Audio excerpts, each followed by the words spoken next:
est en 3e année d'apprentissage dans la boulangerie de Pierre Mottet, son formateur. Pour cette dernière ligne droite, Gaël va apprendre d'autres techniques existantes en pâtisserie, mais ce n'est pas tout. Évidemment, on lui mettre au courant de la gestion, des prix de revient, des recettes entre guillemets un petit peu secrètes que la maison a. Si la maison a ses recettes secrètes, il faut en permanence en créer d'autres, en fonction des périodes, mais aussi des tendances. Au niveau garniture, on imagine ce qu'on fait comme garniture en chocolat, l'application que ça aura sur le gâteau. Et autour de Pierre gravite une armée de gourmets, dont fait partie Gaël.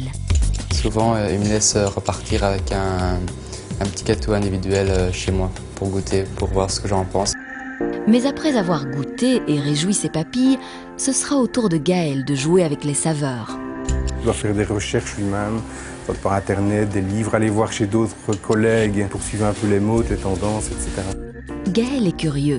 Chez lui, la cuisine est devenue un petit laboratoire et c'est à sa famille qu'il soumet ses nouvelles recettes. Ils me disent ce qu'ils en pensent, quoi. C'est peut-être trop fort, il faut que je diminue la quantité, des choses pareilles. C'est très important de développer un goût critique, être critique avec soi-même. Déjà, je pense que pour avancer toujours, celui qui ne se critique pas n'avance pas. Gaël termine son apprentissage et viendra bientôt gonfler les rangs des boulangers-pâtissiers. Pierre Mottet, quant à lui, cache difficilement sa fierté. Cela se comprend lorsque l'on sait que c'est une profession qui souffre d'une pénurie considérable.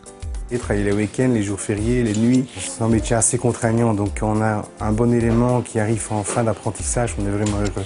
Vraiment l'impression de devenir un super bon boulanger. Si je veux m'installer, je crois qu'il y a toutes mes chances pour réussir.